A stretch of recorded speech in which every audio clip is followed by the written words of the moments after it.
अस्सलाम वालेकुम, मैं समी इब्राहिम और आप देख रहे हैं हमारा यूट्यूब चैनल। आज भी बड़ा अहम दिन है। सुप्रीम कोर्ट ऑफ पाकिस्तान में पीटीआई ने अपनी दरख्वास्त दायर कर दी है कि पंजाब में आज पोलिंग को रोका जाए। अभी वो समाअत के लिए मंजूर नहीं हुई। बताएंगे कि कौन कौन से आज जजेज़ हैं, बेंच कौन सा है और क्या इसमें हो सकता है, क्या इसमें फ़ैसला आ सकता है। पीटीआई को मैं बता चुका हूँ पहले भी आपको, लेकिन ये अब ऑफिशियल हो गया है कि परेड ग्राउंड में जलसे की इजाज़त मिल गई है। इंतज़ामिया ने वैसे रात ही ये फ़ैसला कर लिया था, क्योंकि उन्हें ये बता दिया गया था कोर्ट की तरफ से कि अगर आपने इजाज़त नहीं दी तो फिर अदालत इस हवाले से कोई फ़ैसला कर देगी। तो अब आज ख्वाजा आमिर फ़ारूक ने समाअत भी की और अब 12 बजे तक जलसा होगा और फिर उसके बाद जो जलसा करने वाले हैं ये वापस चले जाएंगे। तो वो एक जो है वो मिल गई है इजाज़त। अच्छा, ये दोनों बड़ी अहम ख़बरें हैं और ख़ास तौर पर सुप्रीम कोर्ट वाली, इसकी मैं आपको बताता हूँ तफसीलात बेंच की भी और क्या क्या कुछ हो सकता है। लेकिन जो आज की सबसे बड़ी डेवलपमेंट है वो ये है कि army chief general Qamar Javed Bajwa की जनाब शहबाज शरीफ जो वज़ीर आज़म है उनसे एक मुलाकात हुई है। अब वैसे तो मुलाकातें होती रहती हैं आर्मी चीफ़ की, वज़ीर आज़म की, सदर की, इनकी मुलाकातें कोई इतनी बड़ी ख़बर नहीं होती। लेकिन जो कॉन्टेक्स्ट है, जिस कॉन्टेक्स्ट में ये मुलाकात हुई है वो बहुत अहम है। आप ये देखें कि अभी कमर जावेद बाजवा सऊदी अरब में थे, उनको मेडल ऑफ एक्सेलेंस दिया गया और मैंने आपको बताया था शहबाज शरीफ साहब के करीबी ज़राए ये बात कह रहे थे कि शहबाज साहब को भी उम्मीद थी कि उनको बुलाया जाएगा, वो भी वहाँ पर जाएंगे, क्योंकि ये एक बहुत बड़ा ब्रेक थ्रू है जो मुलाकात हुई है वहाँ पर, जो मेडल ऑफ एक्सेलेंस मिला है जनरल कमर जावेद बाजवा को। अब उसके बाद इससे पहले वो यूएई में भी गए थे, परवेज़ मुशर्रफ से भी उनकी मुलाकात हुई थी कमर जावेद बाजवा साहब की। तो ये सारा जो मिशन था, ये जो लोग बताते हैं, ज़राए ये कहते हैं कि पाकिस्तान के अंदर जो पॉलिटिकल इस वक्त अपहीवल है, जो पॉलिटिकल क्राइसिस है, जो फ्यूचर का मंजरनामा बनने जा रहा है, वो उसकी अप्रूवल जो है वो दोस्त ममालिक देते हैं। तो सऊदी अरब का दौरा बहुत अहम था। उसके बाद अब जनाब शहबाज शरीफ साहब से मुलाकात और भी बहुत अहम है। दो वाक़यात हुए हैं बीच में जिनका अगर हम जिक्र करें तो आपको समझ आ जाएगी। एक तो खुर्रम दस्तगीर का एक टेलीविज़न पर उन्होंने बयान दिया, दो टेलीविज़न हैं, डॉन और चैनल 24, उनके साथ गुफ्तगू करते हुए ये कहा खुर्रम दस्तगीर ने कि इस बात की तवक्को है कि सितंबर में वज़ीर आज़म शहबाज शरीफ साहब मुलाकात करेंगे अपने इत्तेहादियों से, उनसे सलाह मशवरा करेंगे, उनसे गुफ्तगू करेंगे और फिर उसके बाद जो नए आर्मी चीफ़ हैं उनकी तकर्री पर वो इत्माद में लेंगे, क्योंकि ये तकर्री बहुत अहम है। और ये कहते हुए कि ये तकर्री बहुत अहम है, उन्होंने कहा कि इसका जो 2023 में जो इंतखाबात होने हैं उस पर भी असर हो सकता है, जैसे माजी में होता रहा। तो उन्होंने अननेसेसरीली एक ऐसी बात की जो शायद पिंडी को पसंद नहीं आई थी। और उसके बाद हमने देखा कि बहुत कोशिश की गई कि वो जो ख़बर है वो चैनल्स पर, मेन स्ट्रीम चैनल्स पर ना चले और उसको फौरी तौर पर हटा भी दिया गया। लेकिन क्योंकि वो चल चुकी थी, ट्विटर पर भी आ गई थी, तो बहुत सारे लोगों ने उसको डाउनलोड भी कर लिया, उनके पास वो महफूज है, मेरे पास भी वो क्लिप उनका महफूज है। और वो जो बात कर रहे हैं उसने यकीनन बहुत सारा जो है वो आईब्रोज़, वो कहते हैं ना कि ऊपर हो गई और अलार्म और हर तरफ एक ऐसी बात चली गई कि आर्मी चीफ़ के तकर्रुर का क्या ताल्लुक़ है इंतखाबात से और खुर्रम दस्तगीर ये क्या बात कर रहे हैं, एक और वक्त से पहले ये बात करनी। हालांकि कमर जावेद बाजवा साहब ये कह चुके हैं कि वो एक्सटेंशन में इंटरेस्टेड नहीं है, लेकिन बहुत सारे लोग ये समझते हैं कि ये उनकी एक प्रिंसिपल, उनकी एक पोजीशन है। लेकिन अगर मुल्की हालात कुछ इस तरह के बनते हैं तो उसमें हो सकता है कि चीज़ें किसी भी तरफ चली जाएं। हम हतमी तौर से इस हवाले से कुछ नहीं कह सकते।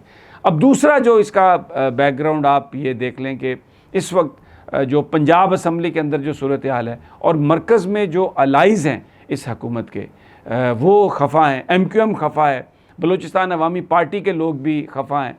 तो ये जो सारी सूरत हाल है उसमें ये जो हुकूमत है इसका कायम रहना, वो जब तक कोई सपोर्ट नहीं आती, वो जैसे कहा जाता है कि बाज़ टेलीफोन आते हैं और उसके बाद फिर लोग फ़ैसला करते हैं कि उन्होंने किस तरफ जाना है।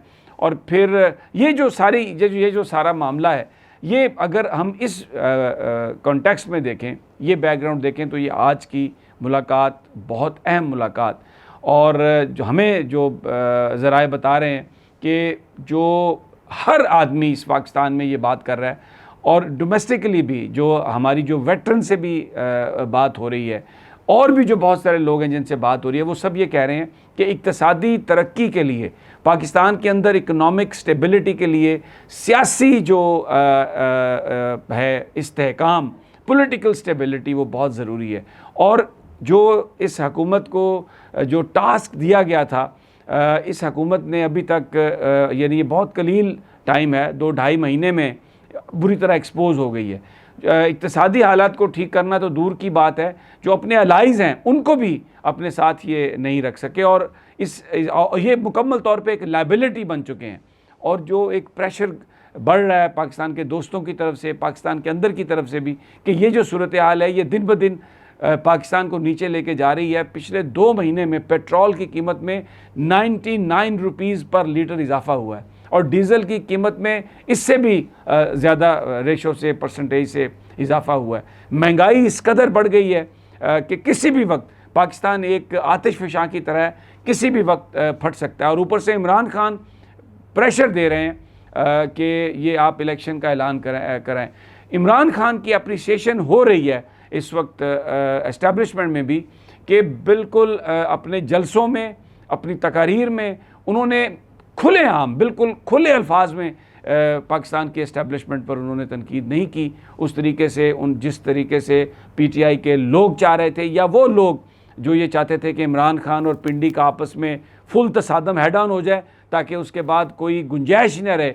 वो लोग बड़े मायूस हुए हैं। इमरान खान की हिकमत अमली, बेहतर हिकमत अमली की वजह से, जहाँ उन्होंने एहतजाज की बात की है, पुरअमन एहतजाज की बात की है, इम्पोर्टेड गवर्नमेंट की बात की है, और ये कहा है कि हम ग़ुलामी में नहीं रहेंगे, लेकिन एक बड़ी एक इंतहाई जहानत से उन्होंने उस लाइन को क्रॉस नहीं किया जिस लाइन को नवाज़ शरीफ क्रॉस कर चुके थे, जिस लाइन को मरीम नवाज़ ने क्रॉस किया, जिस लाइन को नून लीग के दूसरे कायदीन ने क्रॉस किया, और अभी भी जिस पर वो बात कर रहे हैं।